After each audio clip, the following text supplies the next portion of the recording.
Hello students, in our previous lecture we have already studied about the uses of might.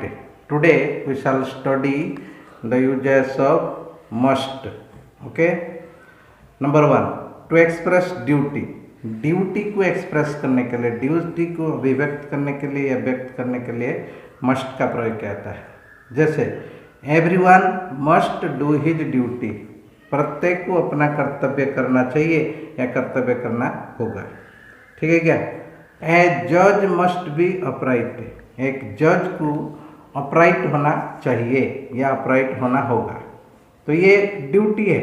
ठीक है ना, इसलिए इधर मस्ट का प्रयोग किया गया। ऐसे भी हम कह सकते हैं a teacher must be impartial. अगर number 2, to express necessity, compulsion, emphatic advice और ऑब्लिगेशन। आवश्यकता, बाध्यता और एम्फैटिक एडवाइस। एडवाइस मीन सलाह, एम्फैटिक मतलब जहाँ ज़्यादा दबाव दे के सलाह देते हैं, और ऑब्लिगेशन जिम्मेदारी या कर्तव्य के लिए मस्ट का प्रयोग करता है। Example, students must work hard to secure 95% marks. तो ये क्या हो गया? ये एम्फैटिक एडवाइस हो गया, emphatic advice. Okay. Next, you must do as you are told, ये क्या हो गया? कंपल्सन हो गया, compulsion, compulsion. Okay. Next, I must go now, ये नेसेसिटी हो गया। तो इस तरह नेसेसिटी, कंपल्सन, एम्फैटिक एडवाइस को एक्सप्रेस करने के लिए मस्ट का प्रयोग करता है। नेक्स्ट, टू एक्सप्रेस लॉफुल या मोरल ड्यूटी। लॉफुल या मोरल ड्यूटी को एक्सप्रेस करने के लिए भी मस्ट का प्रयोग करता है। You must obey the rules of the road, आपको रोड के नियमों को पालन करना चाहिए। ये लॉफुल है, इसलिए यहाँ क्या किया गया? मस्ट का प्रयोग किया गया। यू मस्ट पे योर डेप्ट, आपको अपना ऋण देना होगा, देना पड़ेगा या देना चाहिए। Next, to express prohibition. Prohibition को एक्सप्रेस करने के लिए भी क्या करते हैं? मस्ट का प्रयोग होता है। You must not peep into others house, आपको दूसरे के घर में झांकना नहीं चाहिए। तो इधर क्या हो गया? प्रोहिबिशन हो गया। ठीक है ना? इस तरह सारे बात के लिए मस्ट का प्रयोग किया जाता है। Next, to express strong likelihood. Strong likelihood को एक्सप्रेस करने के लिए भी क्या करते हैं? मस्ट का प्रयोग करते हैं। स्ट्रॉन्ग लाइक्लीहुड को एक्सप्रेस करने के लिए मस्ट का प्रयोग करते हैं। जैसे ही must be hungry after his long walk, अपने लंबे वॉक के बाद वो निश्चित रूप से भूखा होगा, वह ज़्यादा संभावना है, प्रबल संभावना है। He must be a robber. Okay. Next, to express fixed determination.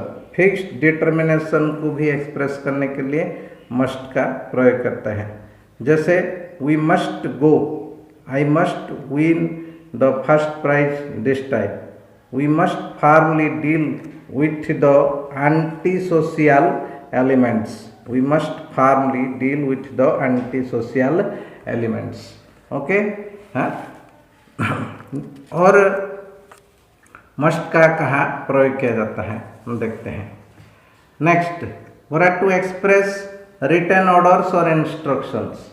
Written orders या इंस्ट्रक्शंस को एक्सप्रेस करने के लिए भी मस्ट का प्रयोग किया जाता है। जैसे employees must be at their desk by 10 AM, workers must be at their duty on Sunday next.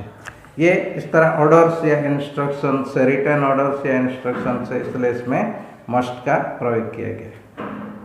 फिर next, note, must can be used in affirmative and interrogative sentences. Must को एफर्मेटिव और interrogative sentence में use किया जा सकता है, but in negative sentence the opposite of must need not is used.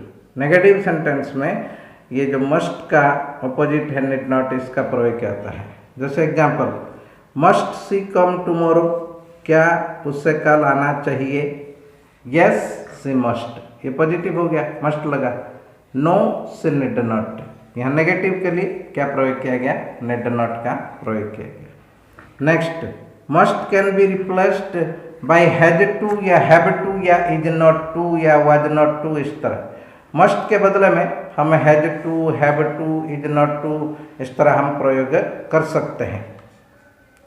जैसे he must go now, या हम ऐसे कहेंगे he has to go now, उसको अब जाना होगा या उसको अब जाना पड़ेगा।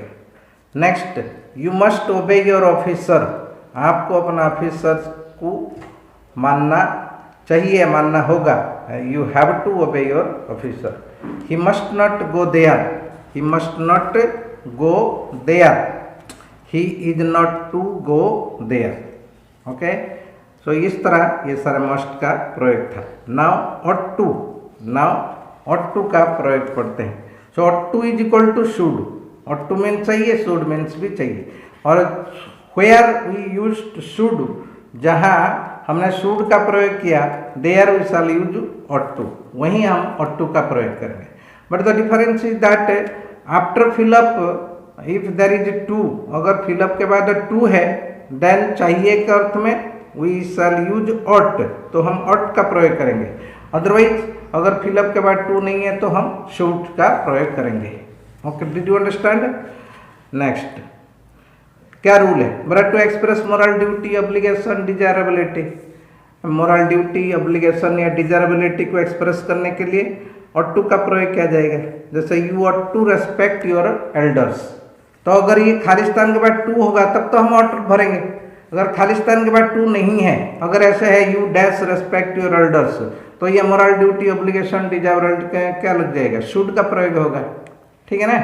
Next, there ought to be some more buses, we ought to help those who are in need. जैसे there ought to be some more buses, ये डिजायरेबिलिटी को दिखा रहा है, इसलिए इधर ऑट टू का प्रयोग किया गया। We ought to help those who are in need, ये अपना ड्यूटी हो गया, तो इसलिए ऑट टू का प्रयोग किया गया। Next, to express strong probability, strong probability या लॉजिकल नेसेसिटी को एक्सप्रेस करने के लिए ऑट टू का प्रयोग किया जाता है। जैसे he ought to win the race, ये स्ट्रॉन्ग प्रोबेबिलिटी है। Aditi ought not to be late, ये लॉजिकल नेसेसिटी है। Next, to express advice, advice को एक्सप्रेस करने के लिए भी ऑट टू का प्रयोग किया जाता है। जैसे शुड का प्रयोग किया जाता है। You ought to read the Gita, you ought to give up smoking, तो यहाँ you should give up smoking हमने पढ़ा था, लेकिन इधर खालिस्तान के बाद अगर टू आएगा तो हमें क्या बनना पड़ेगा? ऑट का प्रयोग करना पड़ेगा। इस तरह ये ought to is equal to should का प्रयोग होता है। Next, dare, number one, to express to venture, to express to venture means, dare means जो वेंचर होता है, ठीक है ना, तो उस टाइम हम it is used in negative and interrogative sentences, इसको नेगेटिव और इंटरोगेटिव सेंटेंस में प्रयोग किया जाता है। जब डेयर मीन्स टू वेंचर होगा तो नेगेटिव या इंटरोगेटिव सेंटेंस में डेयर का प्रयोग करेंगे। Example, he dare not speak against her, how dare you challenge me, etcetera. इस तरह ये ध्यान रहे, इधर ये हेल्पिंग वर्ब के रूप में प्रयोग किया गया है। डेयर हम मॉडल पढ़ रहे हैं ना, यानी कि ये मार्जिनल ऑक्सिलरी एडवर्ब है ये, ठीक है क्या? तो हम जानते हैं कि भाई हेल्पिंग वर्ब के बाद नॉट का प्रयोग किया जाता है, हेल्पिंग वर्ब के बाद हमेशा नॉट का प्रयोग किया जाता है। सो इसलिए डेयर इधर हेल्पिंग वर्ब के रूप में प्रयोग किया गया है, तभी तो नॉट का प्रयोग है। नॉट से पहले, नॉट से पहले या सब्जेक्ट से पहले अगर नीड या डेयर का प्रयोग किया गया है तो वो हेल्पिंग वर्ब यूज या ऑक्सिलरी यूज कहा जाता है। ठीक है क्या? इस तरह how dare you challenge me, यहाँ यू सब्जेक्ट है, सब्जेक्ट से पहले यूज हुआ, मीन्स ये क्या है? हेल्पिंग वर्ब है या ऑक्सिलरी वर्ब है। इस तरह नीड, टू एक्सप्रेस नेसेसिटी और compulsion, it is used in negative and interrogative sentences, negative और इंटरोगेटिव सेंटेंस में यूज किया जाता है। बोथ डेयर एंड नीड, दोनों ये बोथ नीड और dare are used in negative and interrogative sentences. Okay, तो नीड का जैसे example, you need not worry about that, need I go there, यहाँ भी देखिए नॉट से पहले प्रयोग किया गया है, इसलिए ये ऑक्सिलरी वर्ब है। नीड आई गो देयर, यहाँ आई सब्जेक्ट है, सब्जेक्ट से पहले यूज हुआ है, इसलिए ये हेल्पिंग वर्ब है। ओके, और देख लीजिए जब ये हेल्पिंग वर्ब के रूप में प्रयोग होता है, इसके बाद हमेशा बेयर इन्फिनेटिव यानी कि वर्ब की फर्स्ट फॉर्म का प्रयोग किया जाता है। Next, used to express past habit. Past habit को एक्सप्रेस करने के लिए यूज टू का प्रयोग किया जाता है। We have already read in tense. जैसे he used to walk in the morning, Gandhi ji used to spin in the afternoon, इस तरह। ठीक है, ये जो यूज्ड टू है वो उसके स्थान पर हम वुड का भी प्रयोग कर सकते हैं, because we have already read. Would का जो प्रयोग है वो भी पास्ट हैबिट के लिए प्रयोग किया जाता है। यूज्ड टू या वुड का हम प्रयोग कर सकते हैं। अगर खालिस्तान के बाद टू दे रखा है तो वहाँ यूज टू भरेंगे, और नहीं है तो फिर वुड भरेंगे। Next number 2, to express discontinued habit. कोई डिसकंटिन्यूड हैबिट को एक्सप्रेस करने के लिए भी यूज्ड टू का प्रयोग किया जाता है। जैसे a big house used to stand here but now it has been pulled. पहले यहाँ एक घर हुआ करता था, परंतु अब इसको निकाल दिया गया है या हटा दिया गया है। तो today this much only. Thank